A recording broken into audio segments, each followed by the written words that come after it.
Hello दोस्तों, जय श्री कृष्णा। देखिए, गीता के जो सीरीज है उसमें 4 अध्याय तक आपके पूरे हो चुके हैं। अब 5वें अध्याय के बारे में मैं आपको कुछ जानकारी दे रहा हूँ और इसको ध्यान से सुनिए। पिछले अध्याय में भगवान श्री कृष्ण ने कर्म योग के साथ साथ कर्म संन्यास को भी उत्तम बताया है। दोनों वक्तव्य सुनकर अर्जुन भ्रम में पड़ गया कि दोनों एक साथ कैसे हो सकते हैं, और जब कर्म संन्यास ही उत्तम है तो इस भयंकर कर्म में क्यों लगूं। अर्जुन तो पहले ही कह रहा था, मैं युद्ध नहीं करना चाहता, इस युद्ध से तो भिक्षा मांगकर उदर भर लेना अच्छा है। तब तो कृष्ण माने नहीं, अब कर्म संन्यास की बात कर रहे हैं।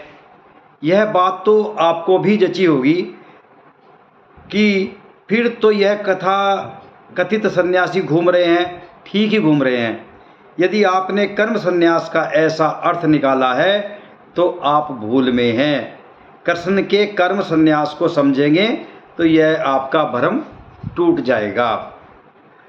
इस अध्याय में भगवान ने कर्म को साधन में सुगम होने के कारण उत्तम बताया है, और यह भी कहा है कि जो लोग मूढ़ हैं वे ही कर्मयोग और कर्म संन्यास को अलग अलग देखते और समझते हैं।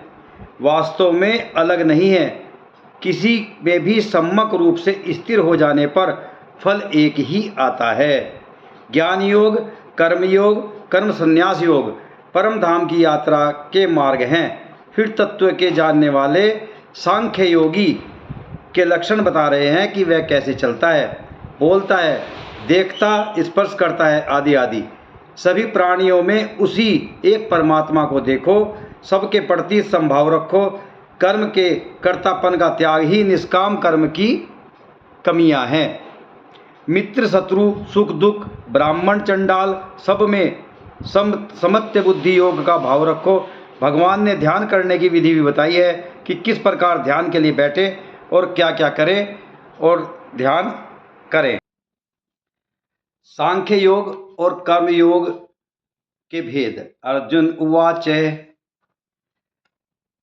संन्यासम कर्मणा कर्षन् पुनर्योगे च संससि यच्च क्षेप्र एतयोरेकं तन्वे ब्रूहि सुनिश्चितम्। अर्जुन ने कहा, हे कृष्ण, कभी आप संन्यास माध्यम सर्वस्व का न्यास ज्ञान योग से कर्म करने की और कभी निष्काम माध्यम से कर्म करने की प्रशंसा करते हैं।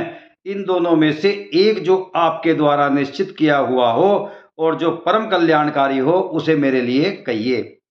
श्री भगवानुवाच संन्यासः कर्मयोगश्चे निःश्रेयसकरावुभो तयोस्तु कर्म संन्यासात् कर्मयोगो विशिष्यते। श्री भगवान ने कहा, संन्यास माध्यम से किए जाने वाला कर्म और निष्काम माध्यम से किए जाने वाला कर्म, कर्मयोग, ये दोनों ही परम श्रेय को दिलाने वाला है, परंतु सांख्य योग की अपेक्षा निष्काम कर्मयोग श्रेष्ठ है। यज्ञ से नित्य सन्यासी यो न दृष्टि न का अंगस्थिति निर्दंतो ही महाबाहो सुखम बंधात्र मुच्यते। हे महाबाहु, जो मनुष्य न तो किसी से घृणा करता है और न ही किसी की इच्छा करता है, वह सदा सन्यासी ही समझने योग्य है, क्योंकि ऐसा मनुष्य राग द्वेष आदि सभी द्वंद्वों को त्याग कर सुखपूर्वक संसार बंधन से मुक्त हो जाता है। सांख्य योगो पृथग्वाला पर्दवंती न पंडिता एकमप्या स्थित समयुग भयो विंदते फलम। अल्प ज्ञानी मनुष्य ही सांख्य योग और निष्काम कर्म योग को अलग अलग समझते हैं, न कि पूर्ण विद्वान मनुष्य, क्योंकि दोनों में से एक में भी अच्छी प्रकार से स्थित पुरुष दोनों के फलरूप परम सिद्धि को प्राप्त होता है। यत्सांख्ये प्राप्तये स्थानं तद्युगैरपि गम्यते एकम सांख्यके च योगम च पश्यति श पश्यति। जो ज्ञान योगियों द्वारा प्राप्त किया जाता है वही निष्काम कर्म योगियों को भी प्राप्त होता है। इसलिए जो मनुष्य सांख्य योग और निष्काम कर्म योग दोनों को फल की दृष्टि से एक देखता है, वही वास्तविक सत्य को देख पाता है। संन्यासस्तु महाबाहो दुखे माप्तुमपयोगते योग युक्तो मुनिब्रह्मा न चिरेणाधिगच्छति। हे महाबाहु, निष्काम कर्म योग के आचरण के बिना सर्वस्व का त्याग दुख का कारण होता है और भगवान के किसी भी एक स्वरूप को मन में धारण करने वाला निष्काम कर्म योगी परम ब्रह्मा परमात्मा को शीघ्र प्राप्त हो जाता है। योग युक्तो विशुद्धात्मा विजितात्मा जितेन्द्रिय सर्वभूतात भूतात्मा कुर्वन्नी न लिप्यते। कर्म योगी इंद्रियों पर विजय प्राप्त करने वाला होता है और सभी प्राणियों की आत्मा का मूल स्रोत परमात्मा में निष्काम भाव से मन को स्थित करके कर्म करता हुआ भी कभी कर्म में लिप्त नहीं होता। नैव किंचित करोमीति युक्त मनयेत तत्त्ववित् पश्यन् नवरन् स्पर्श निजन अक्षम न गच्छम सब प्रशंसनम। कर्मयोगी परम तत्व परमात्मा की अनुभूति करके दिव्य चेतना में स्थित होकर देखता हुआ, सुनता हुआ, स्पर्श करता हुआ, सूंघता हुआ, भोजन करता हुआ, चलता हुआ, सोता हुआ, सांस लेता हुआ, इसी प्रकार यही सोचता है कि मैं कुछ भी नहीं करता हूँ। परलवंती सर्जन गुहेनुवंती सन्निमिष नपि इंद्रियाणीन्द्रियार्थेषु वर्तन्त इति धारयन्। कर्मयोगी बोलता हुआ, त्यागता हुआ, ग्रहण करता हुआ तथा आंखों को खोलता और बंद करता हुआ भी यही सोचता है कि सभी इंद्रियां अपने अपने विषयों में प्रवृत्त हो रही है, ऐसी धारणा वाला होता है। ब्रह्माणधाये कर्माणि संगं तव तयक्ता करोति पे लिप्तये सेन पापेन पद्मापत्र विमाभस्या। कर्मयोगी सभी कर्म फलों को परमात्मा को समर्पित करके निष्काम भाव से कर्म करता है तो उसको पाप कर्म कभी स्पर्श नहीं कर पाते। इसी प्रकार कमल का पत्ता जल को स्पर्श नहीं कर पाता है। कायेन मनसा बुद्धया केवलैरिन्द्रियव्यपि योगिनो कर्म कुर्वन्ति संतयक्तावं शुद्धये।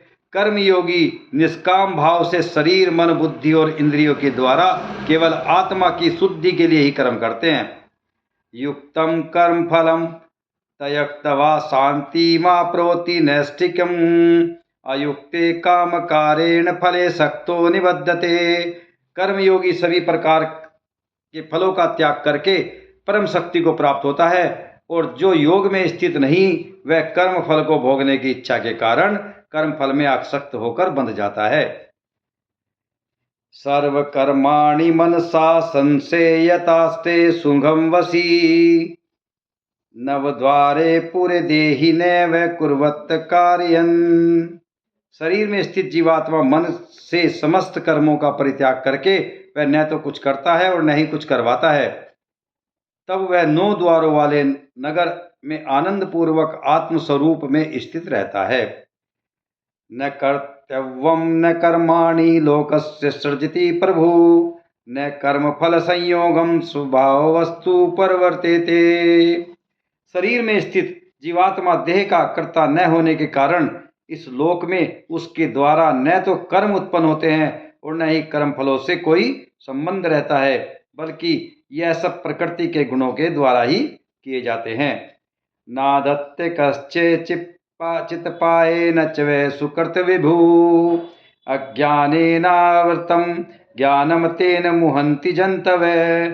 शरीर में स्थित परमात्मा न तो किसी के पाप कर्म को और न किसी के पुण्य कर्म को ग्रहण करता है, किंतु जीवात्मा मोह से ग्रसित होकर होने के कारण परमात्मा जीव के वास्तविक ज्ञान को आच्छादित किए रहता है।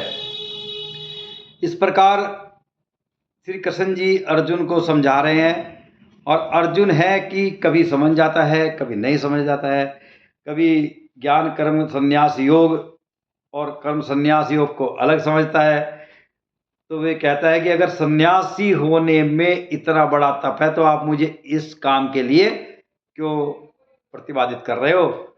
लेकिन श्री कृष्ण जी सिर्फ ये चाह रहे हैं कि विश्व का कल्याण हो और इस युद्ध के बिना वह संभव नहीं है। तो इसलिए अर्जुन को बहुत उपदेश दे रहे हैं और अर्जुन की समझ में भी आ रहा है। वैसे तो समझ में आएगा ही, लेकिन कर्म संन्यास और ज्ञान कर्म संन्यास में वह उलझ कर रह गया। वह कह रहा है कि मुझे इतने बड़े युद्ध के लिए आप क्यों भेज रहे हो। देखिए, गीता में के हर अध्याय में एक समस्या का समाधान है